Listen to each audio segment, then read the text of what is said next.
Hi guys, thanks for joining me today. Just excuse me today, I'm still feeling the effects of my flu that I've had for the last couple of weeks. So I'm still coughing and I've got a bit of a dry throat, so I've got my coffee here to help me get through the talking part of this. But I should be able to keep this fairly brief and to the point, which I'm sure will be a relief to most of you. So what I want to discuss in this video is mental training for table tennis, which is a subject, I guess, if you look on the internet and just, I guess, look around in general, there's not a lot of information about how to go about mental training for table tennis, or even for most, I guess, racket sports out there. There's a couple of good books out there, but not a lot. One that I found quite good was Brad Gilbert's Winning Ugly. I find it's about tennis, but there's a lot of good stuff in there that I think applies to table tennis. The one that I think is the best though for us is the one that was recommended on the about.com forum by Sean O'Neill. He recommended this one, which is With Winning in Mind by Lanny Bassam, and I'll give you a link to it. It's not a super expensive book. I don't think it's anything more than $15 or $20 US. It's not a super long book. It's about 160 pages. And it's not a hard read at all. So it's not gobbledygook. It's all easy to understand English, simple and very effective, I think. This is the one that for me forms most of the basis of any mental training that I do. Now, having said that, to be honest, I still don't do enough mental training. I'm not trying to set myself up as saying, hey look, I do every single mental training thing that I should do. I do it and it all works perfectly. No, because I'm like just about everybody else. I'm a bit lazy and I forget to do things, or I skip this. And so although when I read the book, which I do every month or two, I sort of go to myself, yeah, I'll do that again. Within a little while, I've forgotten about it. And as I talk to you today, and I started to get sort of the ideas together for this video, I realised that there are a couple of things that I'm still doing, and a few things that I've let slide, and I'll try and bring them back in again as I get back into training. Okay, now,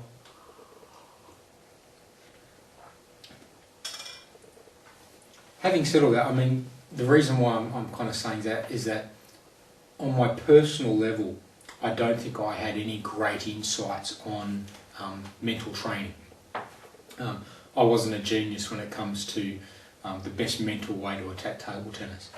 And from some of the videos you've seen, you could see that although I class myself as a fairly intelligent guy, in a lot of ways, in table tennis terms, I'm a bit of a slow learner.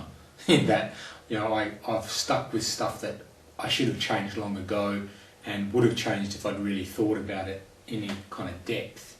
Whereas other people who I may think is less intelligent than me, either thought more about their game or had a better natural feel for the game and did the things that they should be doing. And it's only now that I'm starting to make those changes and reap the benefits. So I'm certainly not putting myself up as any mental training expert, probably far from it. So most of what I'm going to be talking about today, a good chunk of it's in the book. I don't really just want to give you a summary of the book. I'd suggest go buy it and read it. But I'll give you a couple of highlights of what I use and what I should use. And then I'm going to finish with just a little discussion, again, of something that I learnt, or relearnt perhaps, just over the last couple of weeks, and I'll round it out with that. So let's touch on some of the highlights in this book and talk about how they're pretty relevant for table tennis. First one I want to talk about is what you call, or what I would call in this case, the 3 circles. And what the author means, Lanny Bassam, the author, what he means when he's talking about this is that in order for you to perform and have a performance, there are 3 aspects mentally that have to be in sync pardon me, to give you a good performance. Now, he represents them by 3 circles, and I'm just going to use these lids to kind of give you the visual idea of the circles. Now, the 3 things that he talks about are firstly your conscious mind. Okay, that represents one area that's very important for good performance, one of your mental areas. So your conscious, aware, focused on something mind. That's one area that you need. Another area that you need is your subconscious. Your not so well, you could call it unconscious as well, but basically the automatic process in your mind that happen when you're not specifically concentrating on something. So all the automatic reflexes, the automatic things that happen. So everything that your conscious mind isn't dealing with, that your subconscious can handle. So that's a second aspect of your mental areas that need to be involved. So we have our subconscious, conscious and our subconscious. The third area that he likes to talk about is your actual self-image. Now, whereas your conscious and unconscious are kind of relating to your level of focus on something specific versus subconscious being your level of letting your automatic processes take care of things. Your self-image is a little bit different, but still important, because your self-image controls, I guess to a certain extent, how well you can play.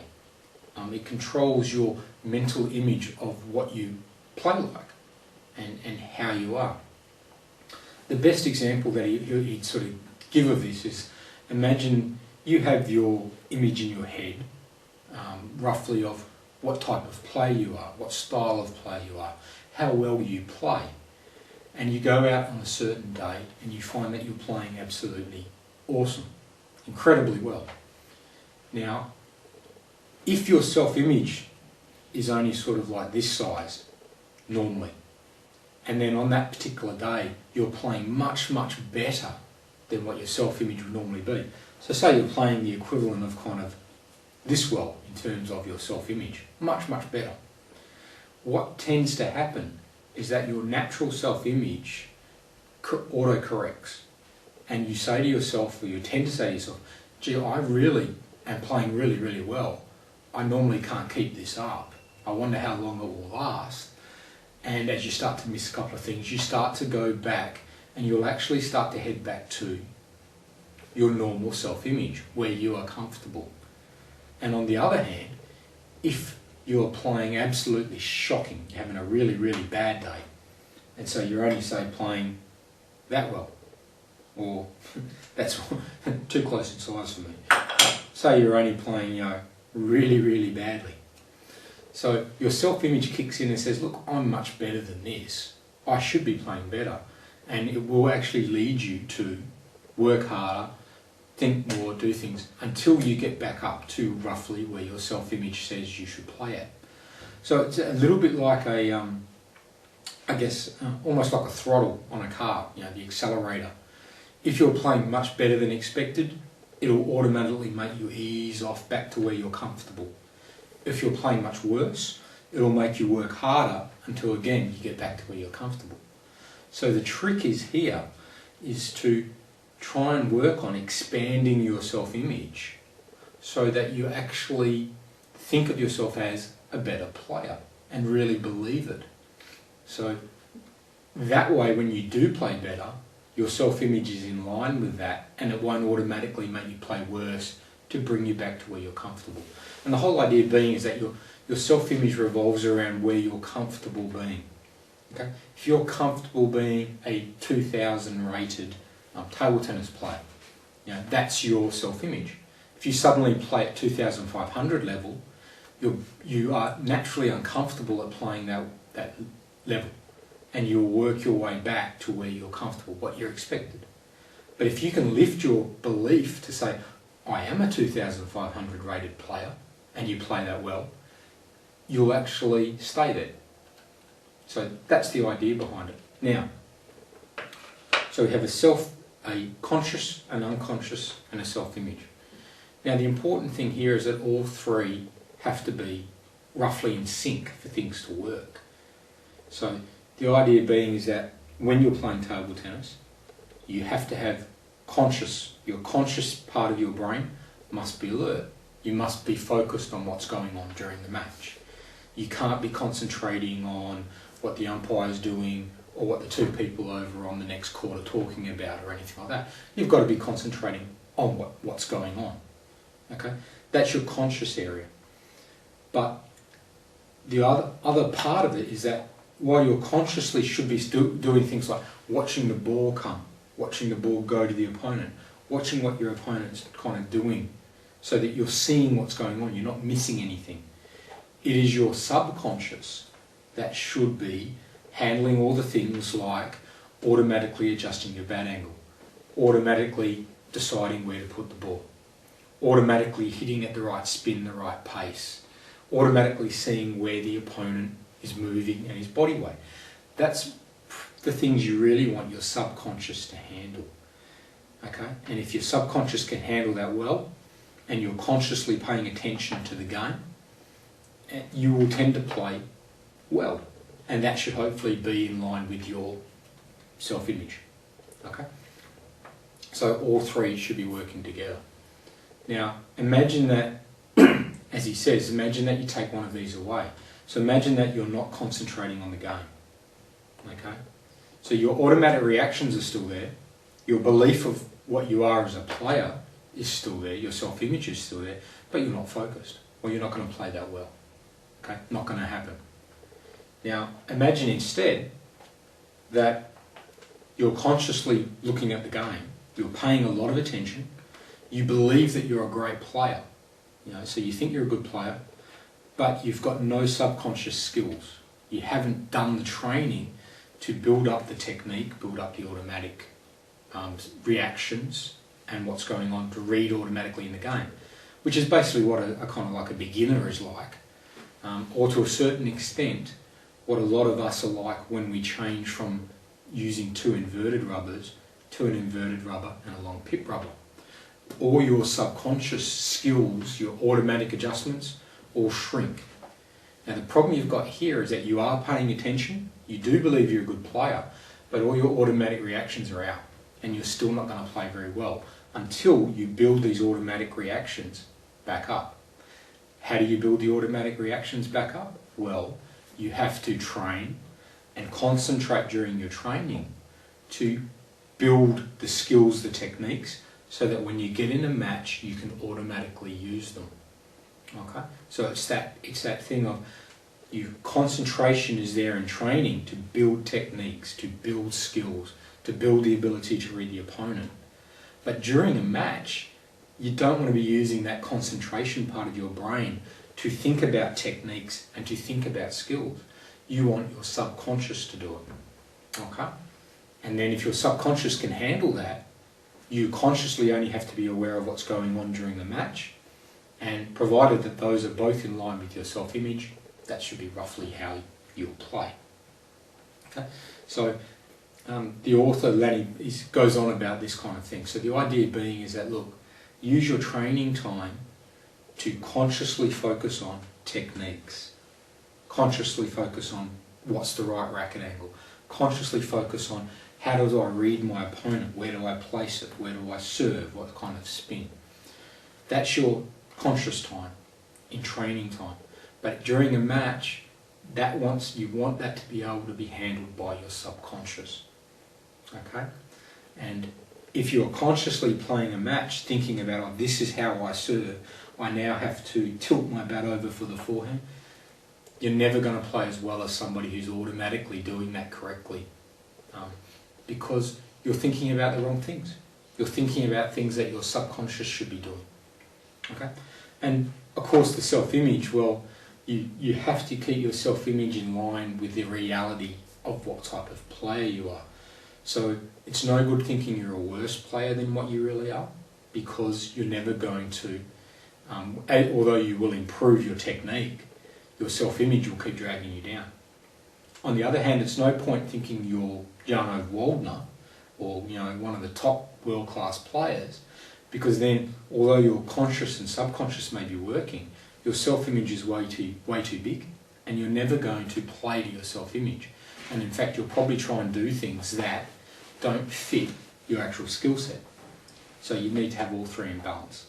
So this is, I find, a very good way of basically keeping you focused in training what you should be doing, and in matches what you should be doing, but also with a healthy dose of reality, trying to keep yourself grounded about what your level really is,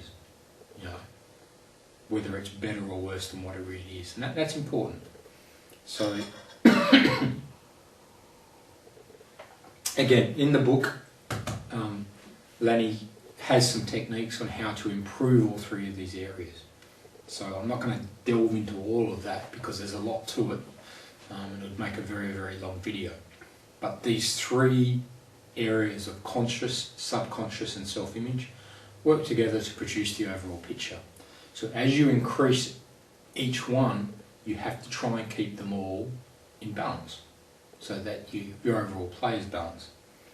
Now, going on to other stuff that you can do to improve, some other mental techniques that he mentions that helps. One thing that he mentions that's very useful is a technique called rehearsal, or really just visualization. Now this is one that I do tend to use, so I'm happy to say I do use some of the things that I'm supposed to. I usually do this, I tend to do this like in bed sometimes at night before I drift off. This will be when I tend to do my visualization. And it's really just, for me, a matter of 5 or 10 minutes, just thinking about how I play, imagining I'm in a match and that I'm playing well, and what would be going on. So you're conditioning your brain to think it's normal for me to play well, it's normal for me to do that. And I'm not thinking that I'm playing like, again, a world champion. I'm just thinking that I'm playing well for me. What I would do in these situations, but doing it really, really well, so that it builds up in my brain. It has to be realistic, I guess is the point for that. So it's your style, your standard, playing it well. Not playing to some unrealistic world-class standards, because you're never going to do that. And how is that going to help you in a match if you try and play like that? So just try, pardon me, try and imagine yourself playing well, and everything going well, and what you would do, how you would feel, what the crowd's going to be like, and just the more vivid you can picture it, the better off it is. This is a technique that he mentions that many Olympians use, and they find it very valuable. It doesn't take a lot of time, it's easy to do, it's quite fun, and I do use it myself quite a bit, and I find that quite valuable.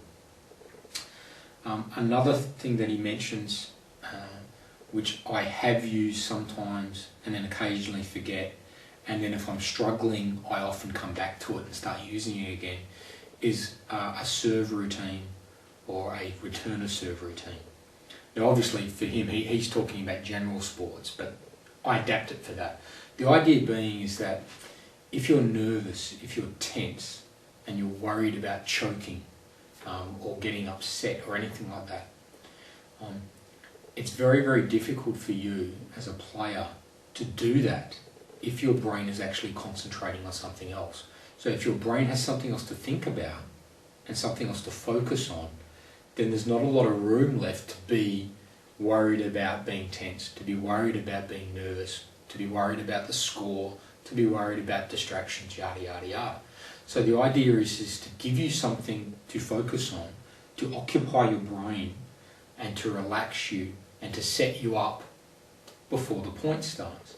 That way you're no longer thinking about, my God, I might win this game. Oh no, I'm going to lose this game. Oh God, my forehand is awful.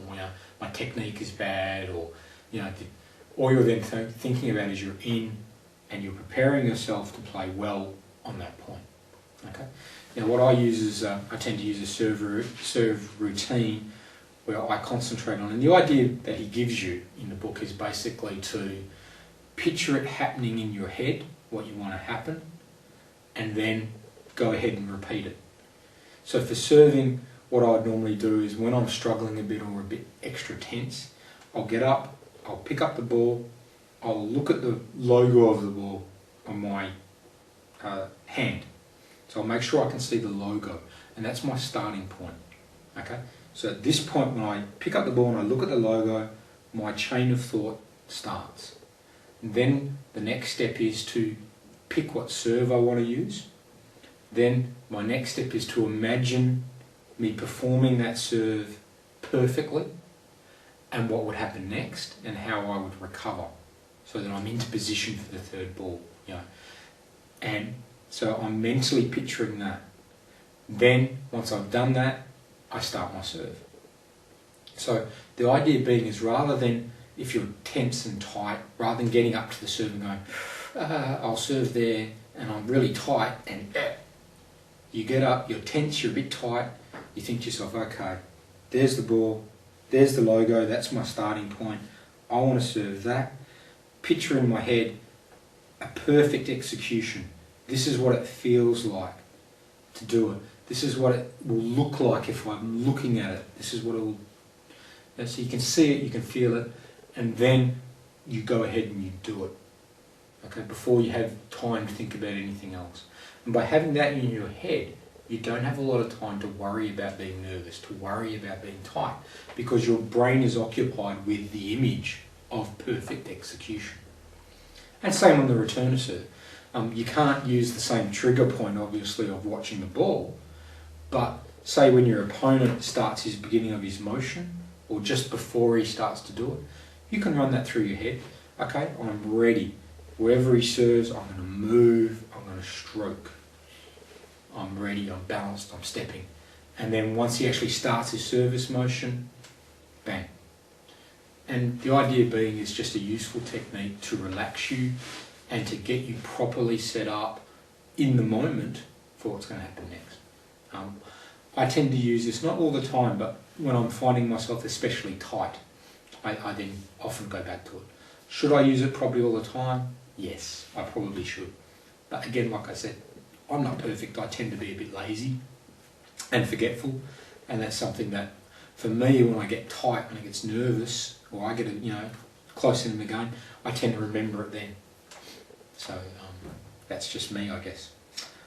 Okay, another technique mentioned for mental training is what's called a directive affirmation.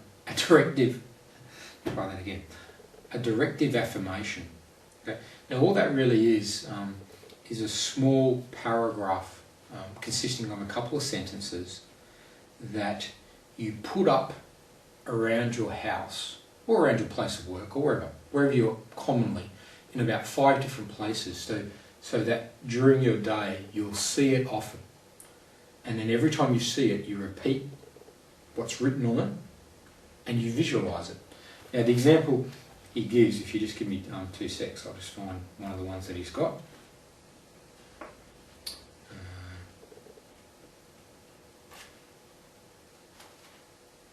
Okay, this is one given for a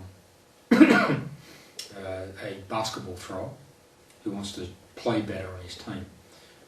You put your date, so you put your date at the beginning, and then you say, in this case, I am the best free throw shooter on my team. I start each game and enjoy the chance to help my team win by making free throws. I always run a mental program before each shot and reinforce each successful basket by saying, that's like me. Also, I record my performance analysis and read and visualise my directive affirmation daily. I am the best free throw shooter on my team. That's to help somebody shoot better free throws. The equivalent of what I wrote and have used in the past was, for myself, was something along this lines of, I'd put the date and then I'd say, I am a top 10 player in Australia. I enjoy the chance to play other top 10 players and compete and beat the best players in Australia. I always run a mental program before each shot, before each serve and serve return, and I reinforce each successful point by saying that's like me. I record my performance analysis and read and visualise my Directive Affirmation daily. I am a top 10 Australian player. That was the equivalent of what I used to use and have done in the past. The idea is then you put it up in 5 locations around your house, so that whenever you run into it, whether it's in your bathroom mirror, at your computer, at the kitchen refrigerator, wherever, whenever you run into it, you say it, you visualise it, you repeat it to yourself. So you do it quite often every day. He finds it's a powerful technique to actually change your behaviour and make you start acting exactly how you're writing this stuff down. I've never used it enough, I think, to really get the full benefit. It's one of these ones where I can mentally say, I can see that can be useful, but I don't think I've ever given it full justice. And again, it's something that coming up to the upcoming months, I'm going to give that another try and try and do it properly again. I think the fault is not in what he's saying, but just the fact that I have never done it properly enough. So, but I think that's certainly worth a go. And having that visualisation going on and the belief of whatever you're trying to achieve is certainly not going to hurt you. Again, it doesn't cost you more than probably 30 seconds a minute every time you run into one of these little things. So again, what's the harm? How can it hurt? The idea then is that you run it for 21 days, then you take a week off, then you do it for 21 more days, you take a week off. So simple as that, really. It's explained a bit more in the book, how he's found it useful, but I think a powerful technique, but one that you actually have to be willing to follow through on. And I've always been a bit lazy when it comes to that. So, again, I can't recommend this book highly enough. I think you'll get much more out of it, and the more you do out of it, the more you'll get. I'm really only scratching the surface, and I know that. I'm just fundamentally a lazy kind of guy, so it's my own fault. I'll try and do better. But I really do think it can help just about any of us. Now, having mentioned that's most of what I do in terms of my mental training. I don't have a lot of other amazing insights to share because it's something that I neglected for a long time, never thought much about, and I don't think I'm naturally very good at that aspect of it. So I'm learning from others rather than making great discoveries myself. Having said that, I did make a little bit of a discovery in the last couple of weeks. Now, as you know, I was away in New Zealand playing in the Veterans, and I didn't play badly, I didn't play great. The conditions were a little bit tough for everybody, not just me, but what I found was because the guys I was playing, they were all tough guys to play, and it could have been just as easy for me to go through. And I think in the end, in the team's part, I finished with 7 wins and 3 losses. Could have just as easily been 3 wins and 7 losses. But the thing that I found was I was playing tight, certainly not loose and relaxed, until I played a couple of the better players towards the end of the thing and in the men's singles, where I suddenly started to play a little bit more loose in a couple. But against some of these players who I thought I should beat, but were in danger of losing, I played a very, very tight, tense, soft kind of game, scared to relax and go for it. Whereas against the better players who, I wasn't necessarily expected to beat, I found it much easier to be loose and relaxed. And then I played much better table tennis. Now, coming back from New Zealand, I caught the flu, which you can still kind of hear that I've got 2 weeks later, which made me, it's made me very lethargic and not very well. Very tired. I was getting very exhausted when playing table tennis as well. So I was struggling physically for the last couple of weeks. However, for the last couple of weeks, I've also had a very, very good run in the tournaments and pennant matches. And looking back, what's actually happened is I've beaten probably almost all the top players locally, except for maybe one player who my training partner got me. But I beat virtually all the other top players. Some of whom I hadn't beaten for quite a while. And while I was sick, and not at all well. And sort of like the key, what happened was basically I went into the very first tournament a couple of days after I first got sick, and I tend to play, you may find this thing yourself, I tend to play tighter against players who I think I should beat, especially before, say, the semi-finals, before the last couple of big matches. So quarterfinals or sometimes semi-finals against players that I think I should beat, but I'm worried about losing. Those are the guys that I tend to play tense against, and play, instead of good, powerful shots, I tend to play careful shots. And I guess that's the best thing you could say. I play careful, cautious. And it's a mental thing. It's not anything wrong with the techniques. It's just mentally I play cautious. I play not to lose instead of playing to win. Now, because I was ill, I find that sometimes I play better when I'm ill. And the reason was here is that I said, well, look, I'm not very well. And so if I lose, so be it. I just said, well, I may lose. I'll give myself permission to lose. And if I lose, I'm not going to worry about it. And in order to give myself my best chance of winning, I know I'm not well. I know I'm tired. I know I get exhausted pretty fast now. So I'm going to make all the points sure. So basically I'm going to serve, I'm going to try and follow it up and hit the ball, not go crazy and belt the ball 110%, but I'm going to give it 80-90% all the time. And I'm not going to back off. I'm just going to go at it all the time and try and play a good positive game. Keep the points short, be aggressive. And this, in actual fact, worked really, really well. And what happened was, although physically I was down, with the touch that I had from playing in New Zealand, combined with the fact that I'd given myself permission to loosen up and play, I actually played some really quite good table tennis, which meant that I sort of won, what was that? In the last week and a half, I've won the over 40 men's at one of the tournament, the men's singles at the tournament, the men's doubles, the mixed doubles, the local Grand Prix that week after, I won that. I beat the #1 WA player 2 times in pennants within a couple of days. I had by all standards, for me or for anybody, I had a pretty damn good run. And I had a few close matches in there, some where I was behind, but won them virtually all. And the reason was that even though I was losing or down at any one particular point, I was relaxed about it. Simply because if I lost, I wasn't going to get upset about losing. I'd said I could, I knew I could. I'd given myself permission, I had a plan.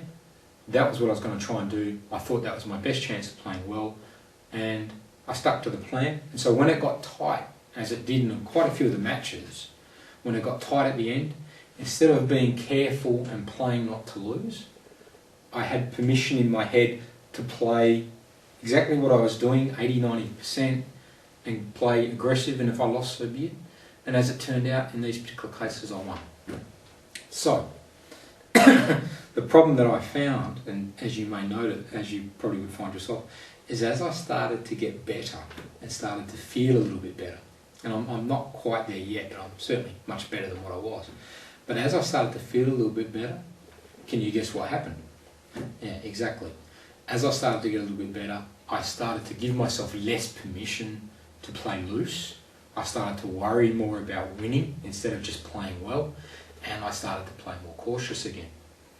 And I had to actually physically say, look, this is crazy. I played some awesome table tennis when I was really not well, physically struggling, but played some great stuff. And here I am feeling, if anything, better, but playing worse because now I'm playing to try and win it and not lose it kind of thing, rather than just playing good table tennis on each point. And I actually had to sort of go, well, look, let's go back, let's get ourselves back in that point of playing to play good table tennis according to that plan. And then I started to play better again. So, what I'm going to be doing in obviously the months to come is I'm going to try and keep that feeling. because firstly, it felt a lot better, even when it was tight and the match was anybody's. The fact that I knew that if the ball was there, I was going to go for it instead of try and be careful with it, I was so much more relaxed. I enjoyed the games so much more. Not just because I was winning, because I wasn't always winning all the time. Sometimes I caught up and won the match, but sometimes it looked like I was going to lose. But because I stayed relaxed and was enjoying it and kept playing the way I should, I managed to come back and win. And I played a better type of table tennis, much more enjoyable type of table tennis than carefully, which nothing worse than doing that and losing when you think, oh, I should have kept going. So I'm going to try and keep maintaining that in the weeks to come. So as I sort of get better and physically feel better again, instead of thinking in terms of, okay, I have to win this match, and then when it gets tight thinking, oh no, play not to lose, I want to just think to myself, okay, I've got my plan, I'm going to execute that plan, and I want to play well. And I'm going to give myself permission to play to my plan. And if I lose, so be it. It's a table tennis match. And see how that goes. So that's something, again, that perhaps some of us, maybe I should have learnt that earlier. Probably I've read about it before, or maybe done it before, but never really carried it through. It will be interesting as I get better, basically, and feel better, whether I can maintain that attitude. But I'm going to try to, because I really did enjoy my table tennis much more, even though I was not very well, and played some really good stuff. I was happy. Even if I'd lost, I would have been happy, just because my opponent was playing great and I was playing great, and it was just a great match. And I don't think playing careful would be an improvement. So I'm going to try and keep that going. So, okay, that I think is probably enough on the mental training aspect of things. So you can kind of see where I'm coming from here. I'm really not claiming to be any more expert than anybody else on this side. I don't think it gets looked into a lot. I think the book can help. I don't get anything if you buy it. I just think it's a great book. So go ahead and buy it, just because I think you'll find it pretty useful. I certainly do. And again, I think mentally there's probably going to be always times when you're a little bit tighter than others. But if you can keep focusing on doing this thing, mental rehearsal, if you can run your directives, if you can do your serve and your return to serve routine, all of these things just help you. Doesn't mean that they'll always fix everything.